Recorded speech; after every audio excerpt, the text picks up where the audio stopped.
Spanning across Idaho, Arizona, and eventually Hawaii, the chilling case of Lori Vallow has captured the attention of the entire nation.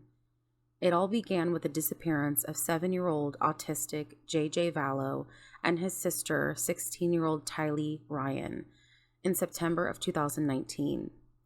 What makes this case even more baffling is that their own mother, Lori Vallow Daybell, never reported them missing. Months later, in January of 2020, a significant breakthrough occurred when Lori and her husband, Chad Daybell, were finally located in Hawaii, the authorities serving them with 2 search warrants, one for the Black Explorer that they had been driving around the island, and the other for their Kauai townhome where the couple had been residing. However, the mystery surrounding the disappearance of the children had already sent shockwaves through the nation. Little did we know at the time that this case would take an even darker turn. Lori Vallow Daybell was born as Lori Noreen Cox on June 26, 1973, in San Bernardino, California. Lori grew up in a family of 4 siblings, including 2 older brothers named Alex and Adam Cox, as well as a younger sister named Summer. They were all raised within the LDS Church, deeply committed to the teachings and scriptures of the Book of Mormon. Their shared devotion to their faith played a significant role in shaping their upbringing and values. At the age of 19 in 1992, she married her high school boyfriend Nelson Yanes, though their marriage was short-lived and ended in divorce shortly after. After the divorce from Nelson, at age 22, Lori married 23-year-old William LaGoya in 1995. During their time together, they had a son named Colby, but this marriage wouldn't last long either, as their marriage ended in divorce after approximately a year. In 2001, Lori entered into a marriage with her then 3rd husband, Joseph Anthony Ryan Jr., who went on to legally adopt Colby. During their time together, they also welcomed their biological daughter Tylee into the world in 2002. Shortly after giving birth to Tylee, Lori ventured into the world of beauty pageants by participating in the Miss Texas competition. Additionally, during that period, she had even had the opportunity to be a guest on the popular game show Wheel of Fortune. As Lori's sister-in-law observed at the time, being in the spotlight and receiving recognition meant a great deal to her. It appeared to satisfy a fundamental aspect of her personality, revealing her longing for visibility and validation from others. Lori had also told her sister-in-law that God told her to be on the Wheel of Fortune. Now, during this time, Colby, who was Lori's son, was allegedly being physically and sexually abused by Lori's then-husband, Joseph. Colby had later shared that he had carried a burden of guilt, believing that by disclosing the abuse to his mother, he had let her down and become the cause of dissolution of Lori and Joseph's marriage. And according to Colby, Lori had stated several times during this time that she wanted Joseph dead. She and Joseph would officially get a divorce in 2005, but in 2007, a couple of years later, Lori's brother Alex had actually attacked Joseph and took a stun gun to Joseph's genitals. On February 24, 2006, Lori embarked on her 4th marriage, this time with Charles Vallow in Las Vegas, Nevada. Lori's mother says that Charles and Lori seemed like a match made in heaven and that they were perfect for each other. Charles, who had been a lifelong Catholic, converted to the Church of Jesus Christ of Latter-day Saints to align with his new wife's faith. And according to Colby, he recognized that his mother did love Charles, but that he also believed that the financial stability played a significant role in her decision to marry him. And Charles also had 2 sons from a previous marriage. Charles had a sister named Kay, and Kay's son had a baby that he was unable to care for. Given that Kay and Larry were getting older, they had actually asked Lori and Charles to take in this baby and raise as their own. Lori and Charles would go on to adopt his grandnephew, Joshua Jackson JJ Vallow, who was less than a year old at the time. This opportunity presented them with the chance to welcome a new member into the family as they opened their hearts and home to him, creating a unique and special bond that would leave a lasting impact on their lives. Tylee and JJ became particularly close and were inseparable. Over time, the significance of the LDS Church grew within the family, becoming a prominent topic of discussion in their home. Lori, in particular, appeared to hold the church in high regard and developed a deep admiration for it. This was evident in her actions, such as replacing photos in her home with images depicting Mormon temples, symbolizing her dedication to the faith. In late 2014, Lori shared that she received a message from God, directing her to move to Kauai, Hawaii. Colby described this experience as a moment of relief and reward, as it brought a sense of paradise and served as a counterbalance to the difficult times they had faced. The family found true happiness in Hawaii, cherishing the time spent together in this new and peaceful environment. Tylee's childhood friend would later say that she has very special memories going to visit Tylee in Hawaii, and said that she had a hard time leaving and wanted to move in with them because she felt so welcomed and safe in their home. In Hawaii, Lori formed a friendship with April, whom she met through the LDS Church.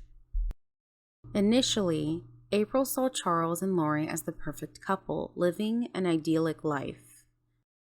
However, as their friendship deepened, Lori began to confide in April, expressing her doubts about Charles being her spiritual equal and feeling held back by him. Lori's beliefs had taken a more extreme turn, claiming regular communication with angels who provided her with divine instructions to advance the work of God. April saw these beliefs as a source of meaning and purpose for Lori, not suspecting the devastating outcome that would unfold in the days to come. In 2017, the family decided to return to the mainland and settled in Arizona. Colby, who is now an adult, had moved on with his new wife, although he and his wife's relationship with Lori had become strained. According to Lori's sister-in-law, it was after Colby's wedding that they had noticed a shift in Lori's behavior. Lori underwent a profound transformation at this time, shifting towards a somber and fearful state of mind, fixated on the impending end times. Her concerns grew increasingly intense, leading her to accumulate substantial quantities of essential provisions like rice, beans, oats, and flour. And in her deep fear, she even considered a desperate alternative, suggesting that it might have been better to face a tragic end alongside her children than to endure the impending turmoil of the apocalyptic events. When Lori returned from Hawaii, her and her brother Alex began hanging out more and listening to spiritual podcasts together. Eventually, being involved into the podcast himself, she met a new friend named Melanie.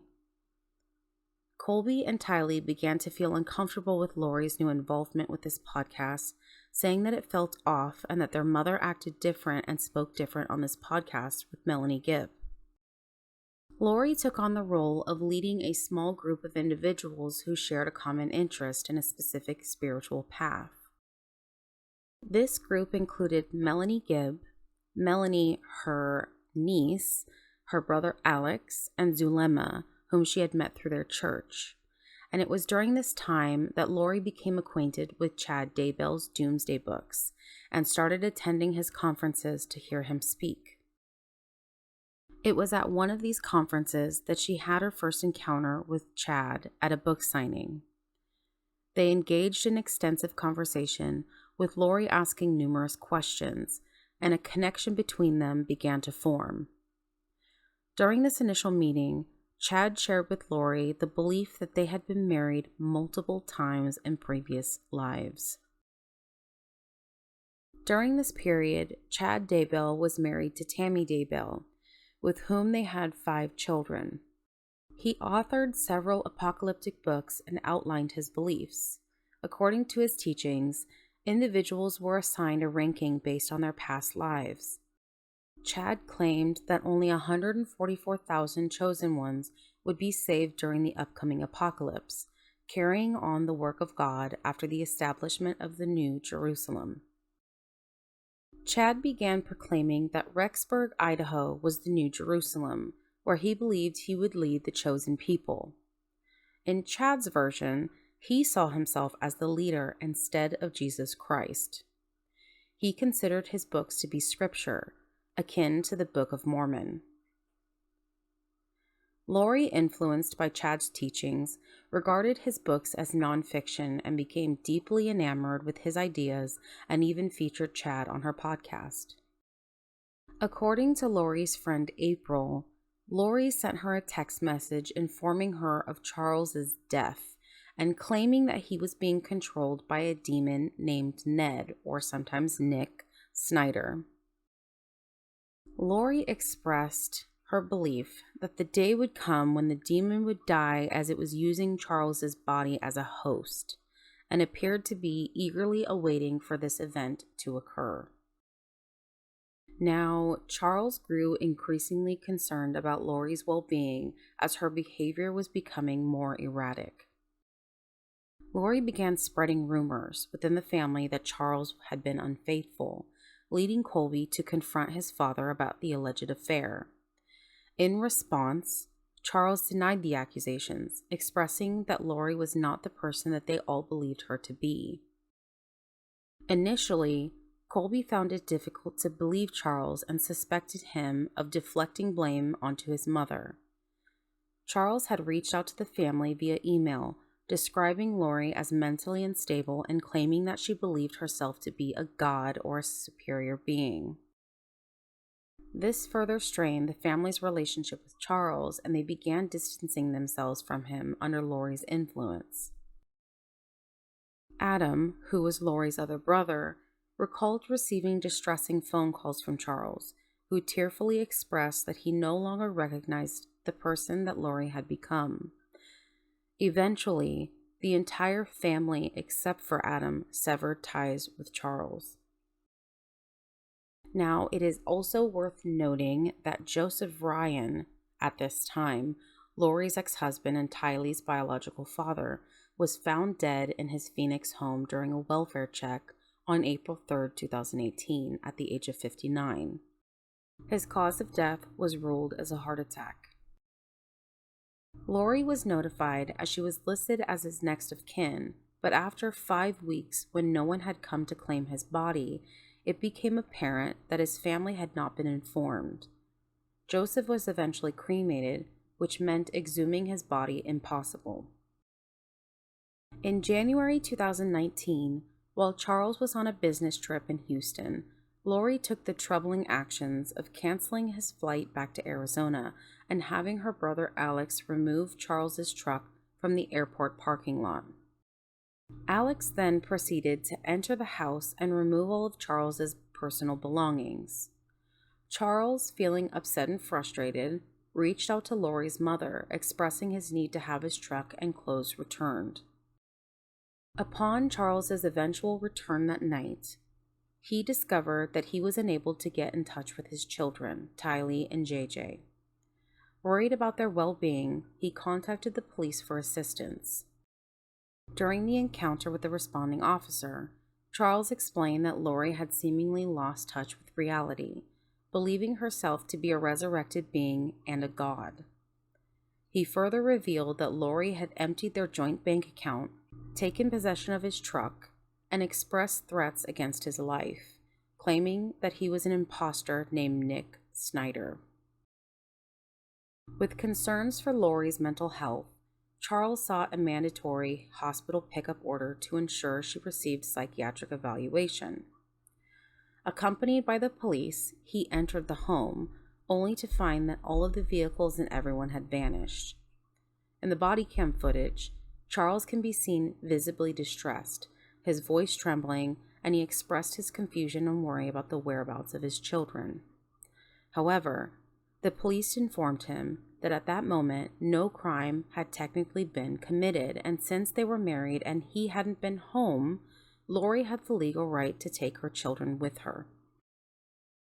The next morning, aware that JJ had school, Charles went to his son's school and took Lori's purse, her phone, and her keys, intending to prevent her from leaving so that she could be picked up for a psych eval.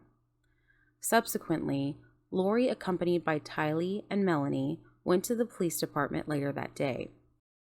During her interaction with the police, Lori claimed that she discovered Charles was cheating while he was in Houston, prompting her to take everything from the house and leave out of anger. She accused Charles of stealing her purse as a result of his own frustration. When asked if returning her purse would resolve the situation, Lori insisted that she only wanted her belongings back. Remarkably, she managed to charm the police officers, leaving Lori's sister-in-law, upon reviewing the body cam footage, with the impression that the officers were completely captivated by Lori, describing it as being intoxicated by her siren song. Despite admitting to taking Charles's car and raising suspicion, Lori's actions were largely overlooked by law enforcement. The police even informed her that they couldn't compel her to undergo a psychiatric evaluation, advising her to not open the door if they came looking for her. They concluded that she didn't appear to pose a danger to herself or others, and even joked and made light about being admitted to a psych facility. The police seemingly thought Charles was even crazier than he made Lori seem to be. Ultimately, Lori voluntarily went in for an evaluation, and since she wasn't admitted, her family took it as evidence that Charles had been lying and that Lori was mentally sound. Following their breakup, Lori remained in the house while Charles resided in Houston and visited JJ on a weekly basis. Tylee, who was deeply affected by the situation, struggled to adjust to the new circumstances unfolding around her. Charles grew suspicious of Lori's relationship with Chad Daybell after discovering a forged letter, seemingly sent by him to Chad. The letter requested Chad's presence for a few days to collaborate on a book about Charles's time in minor league baseball. Concerned, Charles shared the suspicious email with Adam, Lori's brother, who speculated whether Lori had written it as a quote-unquote code to secretly meet Chad without his wife's knowledge. Charles informed Adam that he planned to contact Tammy, Chad's wife, after the weekend to expose the alleged affair. Charles obtained Tammy's email address from Chad's website and informed Lori about his message to Tammy, aiming to reveal their relationship. In response, Lori dismissed Charles's concerns, claiming friendship with both Tammy and Chad. Frustrated, Charles confronted Lori, accusing her of jeopardizing lives with her delusions and urging her to stop. Adam, feeling sympathy for Charles and wanting to assist him, faced difficulties in communicating with Lori due to their ongoing contact. Recognizing the need for intervention, Adam approached their mother and proposed a family meeting to address Lori's actions and hold her accountable. Determined to help, Adam decided to fly out for an intervention without informing Lori, as her awareness might hinder her participation. Meanwhile, Alex purposely ignored Adam's phone calls, being aware of his intentions and aligned with Lori's wishes. Unbeknownst to Adam, Lori had discovered the planned intervention and requested Alex's presence, indicating that matters were reaching a critical point that week. Lori had referred to quote-unquote Ned being gone, and Lori expressed hope that it would happen soon, possibly within that day or the following. So she had said this to Alex, referring to the quote-unquote demon or the devil inside of Charles, using Charles as a host. On the morning of July 11th, 2019, Charles was scheduled to pick up JJ.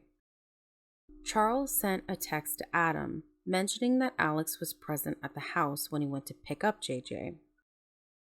Now, according to the recorded account given by Lori and Tylee at the police station, Charles grew increasingly agitated and began shouting at Lori. Concerned for her mother's safety, Tylee retrieved a bat from her room and confronted Charles to protect her. Charles then allegedly takes the bat from Tylee. Lori then instructed Tylee to wait in the car with JJ while she joined them shortly after. Suddenly, a gunshot echoed from inside the house, and Alex claimed that he shot Charles in self-defense, alleging that Charles had struck him with the bat previously held by Tylee.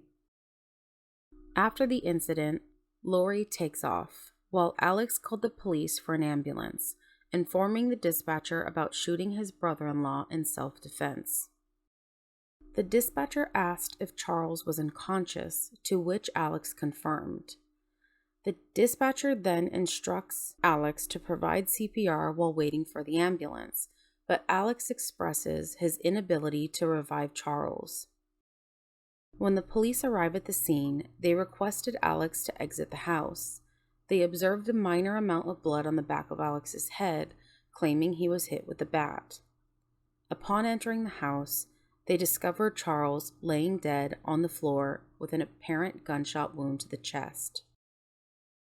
Now, after the incident, and after Lori even admits that she heard a gunshot, she proceeds to take Charles's rental car.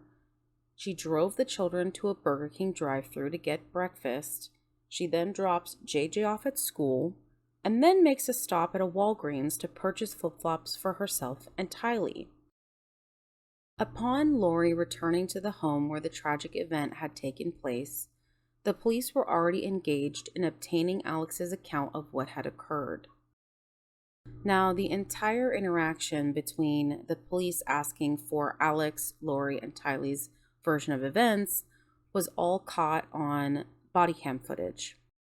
In this footage, you can see Lori making lighthearted comments about her neighbors and what they're going to think of her now following the incident, and even starts laughing. She appears remarkably composed and content, with no visible concern for Charles's well-being, despite both her and Tylee hearing the gunshot from inside the house. Tylee did say later on that she was unaware that it was a gunshot. She heard a loud noise, while Lori admitted to recognizing it as the sound of a gunshot. And the police at that time believed this was a self-defense story and let Lori's brother Alex go without ever questioning him again about the incident. It was later discovered that Alex waited 43 minutes before contacting the police after speaking with Lori following the shooting. Furthermore, it was revealed that Alex did not administer CPR or provide any medical assistance to Charles. The autopsy results indicated that Charles had been shot a second time while already lying on the ground. Lori reached out to Colby, her oldest son, informing him that Charles had come to pick up JJ that morning and had suffered a heart attack. Colby, devastated by the news of the man he considered his father, rushed to Lori's house to be with his family during this tragic incident. Upon his arrival, he was met by a distraught Tylee. When Colby inquired about what happened, Lori finally confessed that Alex had shot Charles in self-defense. Colby immediately sensed that something was very wrong with the entire scenario, especially after finding out that Lori had initially lied about Charles's cause of death. Disturbingly, shortly after Charles's death, Lori had actually sent text messages to both of Charles's sons from his previous marriage, informing them of their father's passing. The boys were understandably upset and disappointed that Lori had chosen to convey such significant news through a text message. When they messaged her back asking what happened and for more information, Lori remained unresponsive for hours until she finally replied, stating that she would provide updates once she knew more and that she was awaiting information from the medical examiner regarding the circumstances of Charles's death. Additionally, Lori informed JJ's school that Charles had committed suicide. 4 days after Charles's passing, Lori contacted Charles's life insurance company to file a claim, only to discover that she was no longer listed as the beneficiary of his $1 million policy. She went on to share this information with Chad, attributing the change to the supposed influence of the demon Ned Snyder. Lori reassured Chad that despite the setback, she would still receive $4,000 per month from Charles's Social Security benefits. According to Colby, Lori's mental state deteriorated further following Charles's death. She became increasingly paranoid, believing that she had enemies and that people were out to harm her. Lori informed Colby that she had obtained a new job and that she, along with the children, would be moving. Tylee's grandmother expressed the difficulty of saying goodbye to Tylee during the packing process for the move, as Tylee was deeply upset about the impending relocation. Colby mentioned that Tylee did not disclose the destination to him, and he was unsure if Tylee herself fully understood the situation. However, it seemed as though Tylee was somehow embracing the notion that something was amiss and recognized the necessity of the move. On August 9th, 2019, JJ's beloved service dog Bailey is put up for sale. The dog was later returned to the kennel from which the dog was purchased. Bailey was eventually rehomed and given to another little boy with autism, allegedly, and also, before the move was the last time JJ's medication was filled and was never filled after the move. After a period of time and being out of touch with Tylee, Colby reached out to her via text on her birthday, on September 24th. In response, he received a text message that didn't seem like it was written by his sister, as it was in all lowercase letters and seemed uncharacteristic of her style. They exchanged a few more texts, but Tylee appeared distant and brief, giving Colby the sense that something was wrong. Concerned for Tylee's well-being, Colby decided to call Lori to inquire about Tylee, explaining that she didn't sound like herself. Lori attempted to reassure him, attributing Tylee's behavior to adjusting to a new school and making new friends, citing her busy schedule and promising that she would call him when she had the chance. However, Colby's worry only grew, and he responded to Tylee's text expressing that the messages didn't seem like her and that her texting style was unusual. After that point, he received no further responses, and Lori had turned off Tylee's phone. And it should also be noted that on the same day Colby texted Tylee on her birthday, Lori had unenrolled JJ from school. As concerns for the well-being of the children intensified, Colby and his wife Kelsey grew increasingly worried. Kelsey took it upon herself to conduct some independent investigation and stumbled upon Lori's podcast. It was during this time that they began piecing together the puzzle, particularly with the realization that Charles had previously reached out to the family, expressing concerns about Lori's deteriorating mental state. They decided to open the emails that Charles had sent months earlier, which they had previously overlooked. Initially, Colby had been inclined to believe that Charles was at fault, but now they started to see that Charles might have been right all along. Their perspective on the situation shifted as more information came to light. In a shocking discovery, Kelsey found an email that had been forwarded to her but originally sent to Lori with the subject line, History, Family, Documents. It was sent by Charles, and the contents revealed his concerns about Lori's behavior. He wrote, quote, "She calls her own daughter a dark spirit. Please help her." End quote. Below Charles's message, there was the original email, which contained a list of friends and family members categorized as either light or dark spirits. Charles had mentioned in an officer's body cam footage on the day he returned from Houston and found his truck missing, Lori had referred to him as a dark spirit. The list revealed that Alex, Lori's brother, was a 2 light spirit, Lori herself was a 4.3 light spirit, Colby was a 3 light spirit, Kelsey was labeled as a 3 dark spirit, and shockingly, Tylee was listed as a 4.1 dark spirit. Upon further examination of the forwarded message, they discovered that the sender of this email to Lori was none other than Chad Daybell. Chad Daybell claimed to possess the ability to discern between dark spirits and light spirits, presenting it as a seemingly scientific system. According to him, individuals classed as very dark spirits had their spirits separated from their bodies and were essentially in a state of limbo, making them zombies. Chad asserted that the only way to liberate the trapped spirits was to kill the physical bodies. He claimed that there were 20,000 zombies that needed to be eradicated. Lori, too, expressed her involvement with Chad in uncovering the necessary steps to eliminate all the Z's, quote-unquote, zombies.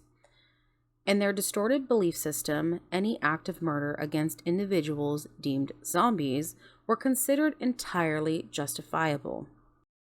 Lori also informed Alex that there was concerning news that their brother Adam had turned into a zombie as of January 2019. Alex's response insinuated that it made sense given Adam's association with Charles. Lori's friend Melanie Gibb stated that in the spring of 2019, she overheard Lori calling Tylee a zombie when Tylee didn't want to babysit JJ. Lori later shared with Melanie that Tylee had turned into a zombie starting around the age 12 or 13 as she became challenging to deal with. On October 2nd, 2019, in Gilbert, Arizona, an incident occurred where Brandon, who was Lori's niece's husband, was shot at by someone in a moving vehicle while he was walking up his driveway. Brandon, who was in the process of divorcing Melanie, Lori's niece, told the police that he believed Melanie's aunt Lori could be possible for the attack. Although Brandon did not see the shooter's face, he noticed that they were driving a gray Jeep Wrangler. The police later recovered the Jeep, which was registered to Charles Vallow, who had been deceased since July. It was known that Lori referred to Alex as her hitman, and it was very possible that Alex was the one driving the Jeep. Chad confided in a friend about a vision he claimed to have had in which his wife Tammy was involved in a car accident and he saw her spirit leave her body. During their last conversation, Chad expressed that he believed his plan could not move forward until both spouses were dead. On October 9th, 2019, Tammy arrived home and encountered a masked man who shot at her with what seemed to have been a paintball gun. Fortunately, she was not hit and immediately called out for her husband, Chad. However, instead of assisting his wife, Chad ran around the back of their home. Chad sends a message to Lori stating, quote, "Tammy is in a state of limbo, and a level 3 demonic entity named Viola has taken control of her body. It occurred at 10 p.m. Tragically, on October 19, 2019, Tammy is discovered deceased in her home. Despite being only 49 years old and in good health, her death was ruled as natural causes. It becomes apparent that Chad receives a significant financial benefit of $430,000 following Tammy's passing, raising concerns about a reoccurring pattern of financial gain in these circumstances. At this stage, their preparations for the end of the world were progressing rapidly. Chad held the belief that certain individuals needed to be married on Earth to secure their sealing and immunity in the afterlife. Zulema, who had been a member of this group, married Alex, Lori's brother, on November 29, 2019, And similarly, Lori's niece Melanie met a man named Ian and married him just 2 weeks after their initial meeting. This group demonstrated an unusually close bond, with both couples getting married one day apart and serving as witnesses at each other's weddings. One of the most alarming beliefs was that the world would end on January 22nd, 2020. Growing increasingly concerned for JJ's well-being, Kay, who was JJ's grandmother and Charles's sister, takes matters into her own hands. Unable to contact Lori with no recent updates on JJ's welfare, Kay decides to call the police and request a wellness check on JJ. In her search for answers, Kay discovers an Amazon order placed in Charles's name for a wedding band. This raises suspicions as Charles had already passed away, leading Kay to believe that the order was placed by Lori. Furthermore, the shipping address for the order was an apartment in Rexburg, Idaho. On November 26, 2019, the police respond to the address provided by Kay for a wellness check on 7-year-old JJ. When they arrive, they are met by Lori's brother Alex and Chad Daybell. The police inform Alex of the purpose of their visit, but initially Alex does not respond, instead looking towards Chad. When asked about JJ's whereabouts, Alex claimed that JJ is with his grandmother Kay in Louisiana. However, the police expressed doubt about this information, as it was Kay who called in for the wellness check. Sensing inconsistencies, the police inquire about Lori's location, and Alex reveals that she can be found in a neighboring apartment within the same complex, which happens to belong to Melanie, who is Lori's niece. It is later discovered that Alex and Melanie had moved with Lori to the same apartment complex in Rexburg, Idaho. The responding officer becomes increasingly suspicious and calls for additional officers to join the scene. Upon their return, they question Lori further, inquiring about Chad's last name and if he is the same Chad whose wife had recently passed. Lori acknowledges the connection but claims that people are constantly bothering her and causing trouble. When asked about JJ's whereabouts, she tells the officers that he is with her friend Melanie in Arizona. However, the police are unable to reach Melanie and decide to return to Lori's residence. Lori offers more excuses, suggesting that JJ is likely out with Melanie, possibly at the movies. Melanie confronts Lori about misleading the police regarding JJ's whereabouts, and the conversation is recorded. Melanie asks Lori why she would lie, and Lori admitted that she doesn't want to reveal where JJ truly is. Concerned for JJ's safety, Melanie inquires if he is safe, and Lori reassures her that he is both safe and happy. The following day, the police execute a search warrant at Lori's apartment, only to discover that it is completely vacant and everyone has disappeared. The children, Tylee and JJ, are nowhere to be found. In a state of alarm, the police visit Colby and Kelsey's home, questioning them about the whereabouts of Tylee and JJ. Colby, who is deeply concerned, contacts his mother and demands answers after learning about the detective's visit. Despite his worries, Lori tries to reassure him that she will take care of the situation. Colby attempts to contact Tylee once again, but his messages bounce back unanswered. The very next day, Colby reaches out to his mother once more, only to discover that her phone has been disconnected. Lori then sends an email to Colby, telling him that she loves him and that he needs to trust her and that they are all safe. On December 20th, 2019, Tylee and JJ are officially declared missing, and concerns for their safety grow among the police. The story quickly gains national attention, and the media tries to catch up with the unfolding events of this extraordinary case that had started months earlier.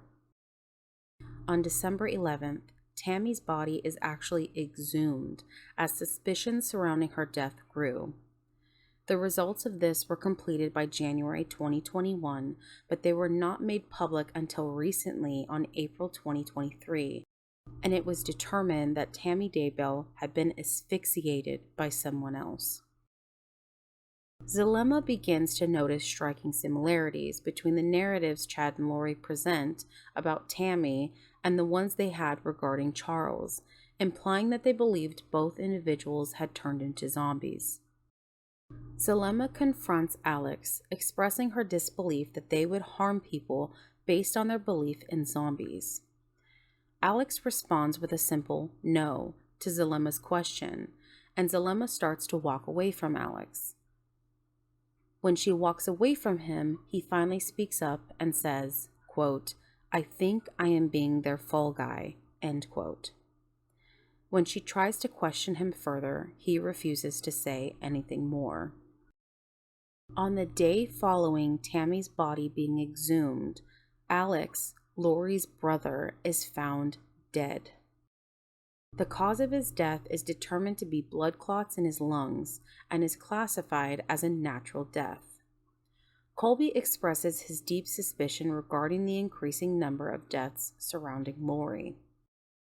Now remember, we have Joseph Ryan and Charles, who are both Lori's ex-husbands. We have Tammy, who's now deceased, who is Chad's wife. We also now have Alex. So these are 4 people and 2 missing children. On the same day as Alex's death, a news article emerges revealing that Lori had fled with her new husband. It is disclosed that Lori and Chad got married on November 5th, 2019, a shockingly short time after the death of Chad's previous wife, Tammy. And on January 3rd, 2020, a search warrant is executed at the Daybell residence to investigate the circumstances surrounding Tammy Daybell's death. During the search, law enforcement seizes a total of 43 items, including journals and electronic devices. On January 26, 2020, investigators locate Chad and Lori in Kauai and serve them with a search warrant for Lori's car.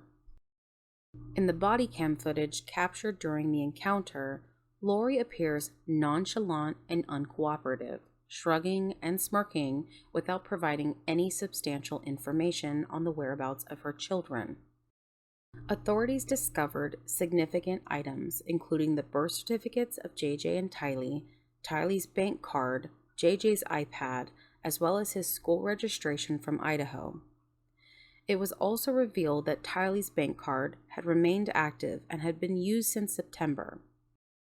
The footage of Lori and Chad at this time in Hawaii also show a journalist asking Lori about the whereabouts of her children, to which she responds with a dismissive no comment. This footage becomes the first time Colby, Lori's son, sees Chad Daybell's face. By this point, the children have been missing for several months, and it is disconcerting to see Lori seemingly enjoy her time in Hawaii while the search for Tylee and JJ continues. After Lori failed to produce her children, as required by a court order, she was arrested for noncompliance. This arrest came as a significant development in the case, as it added legal consequences to their actions. The failure to meet the deadline heightened concerns about the well-being and whereabouts of Tylee and JJ, intensifying the urgency to find them and ensure their safety. The arrest marked a turning point in the investigation, shifting the focus towards uncovering the truth about what had happened to the missing children. The photos of Chad and Lori's wedding in Hawaii, appearing happy and carefree despite the recent death of Chad's wife, were indeed disturbing. The images circulated widely on the internet, sparking outrage and disbelief among the public. Many question the morality and ethics of their actions, considering the unresolved circumstances surrounding the death of Tammy, Charles, and the disappearance of Tylee and JJ.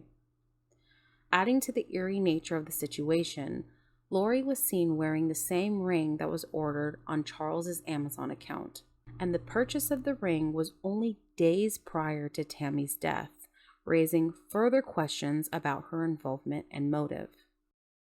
During Lori's bond hearing, she is seen smiling at Kay, Larry, and Brandon.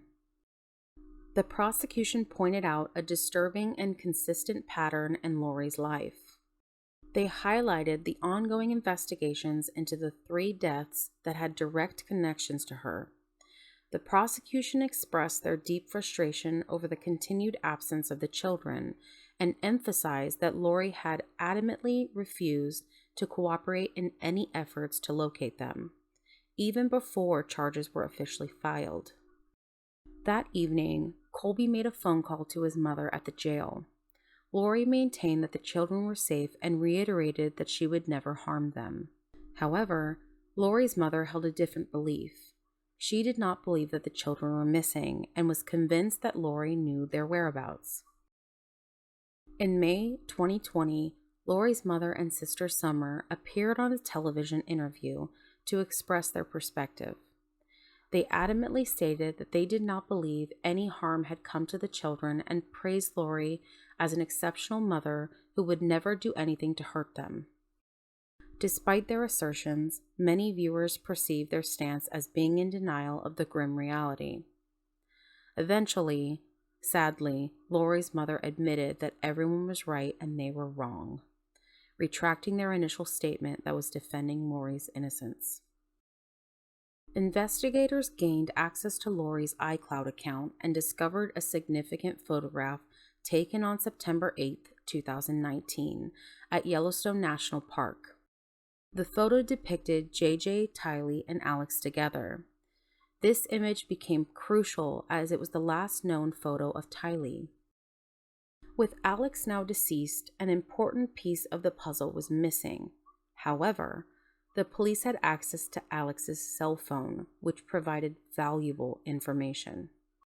By analyzing the GPS data from his phone, investigators were able to trace his movements to Chad Daybell's property in September when JJ and Tylee went missing. Specifically, on September 9th, the phone's location placed Alex in the backyard of the Daybell residence for a duration of 2.5 hours. Additionally, the FBI obtained Tammy's phone and discovered that 14 minutes after Alex left the Daybell residence, Chad had sent a text message to Tammy. In this text, Chad described his eventful morning of burning branches in the fire pit and spotting a large raccoon near the fence.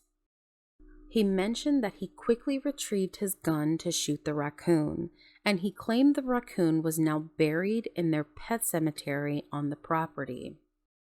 On June 9th, 2020, law enforcement returned to the Daybell residence, this time to conduct a search of the backyard. During the search, Chad contacted Lori, who was in jail, and informed her about the ongoing search, stating that they would see what unfolds. Both Chad and Lori appeared noticeably uneasy during this conversation. Chad closely monitored the search until, suddenly, his car sped off down the road. Within moments, police vehicles with lights and sirens engaged in a pursuit. After catching up with Chad, he was arrested following the discovery of 2 sets of human remains on his property, later confirmed to be that of JJ and his sister Tylee. During Chad's court hearing, Melanie's boyfriend Dave testified about a conversation he had with Lori on September 22nd. He mentioned that he was working with Melanie and Lori on their podcast when the topic of JJ came up. Lori claimed that JJ had turned into a zombie and described an incident where he climbed up on a cabinet and then on top of the fridge, subsequently smashing down her photo of Christ. Dave expressed his desire to see JJ, but Lori informed him that he couldn't because JJ was out of control and that Alex had come to take him that day. Dave says the last time he saw JJ alive was the night that Alex had returned him home and put him to bed. Lori's sister-in-law speculates that due to JJ's autism, he had a tendency to repeat things persistently. On the day mentioned by Dave, she suspects that JJ might have overheard or witnessed something that could have made him a potential liability. During the hearing, it was disclosed that the day Chad texted Tammy about shooting a raccoon and burying it in their pet cemetery coincided with the day after Tylee was last seen alive in the photo taken at Yosemite. This realization, combined with a careful examination of the timeline of events, suggests that the children were likely killed shortly after relocating to Rexburg, Idaho, and their remains had been in Chad's backyard throughout that time. The FBI reveals that their breakthrough in discovering the bodies was due to their investigation of the text message regarding the pet cemetery. Upon arriving at the location described in the message, they identified a statue of a dog. Adjacent to the statue, they noticed what appeared to be a grave. However, the challenge they faced was the manner in which the remains were concealed or buried, making the process of recovering and identifying them more difficult. Now, what I'm about to describe next are the way in which the remains of the children were found, and if you are unable to hear these details, please skip ahead a little bit. The recovery team uncovered a 4-foot by 2-foot patch of shorter grass. They proceeded to remove the sod and topsoil, exposing 3 large, flat rocks. Beneath the rocks, they discovered thin pieces of wood paneling, followed by a layer of black plastic. A crime scene investigator then makes a hole in the top of that black plastic, revealing another layer of white plastic resembling a plastic bag, which they also cut through. Upon doing so, investigators stated they observed what looks to be brown human hair, and it was what appeared to have been a small body in red pajamas, bound and tightly wrapped in black plastic.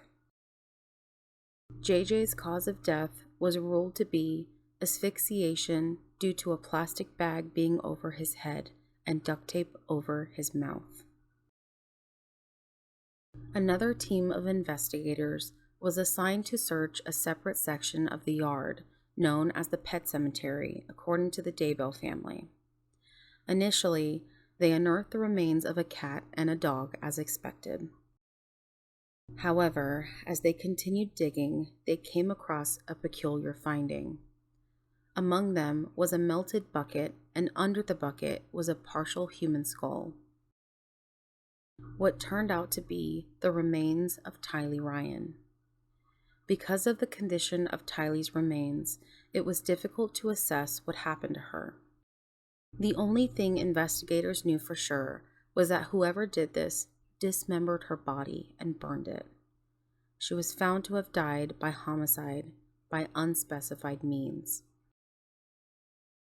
Sadly, there was a photo found on Lori's iCloud account taken on the last day that JJ was supposedly seen alive on September 22nd, and this photo was him wearing red pajamas.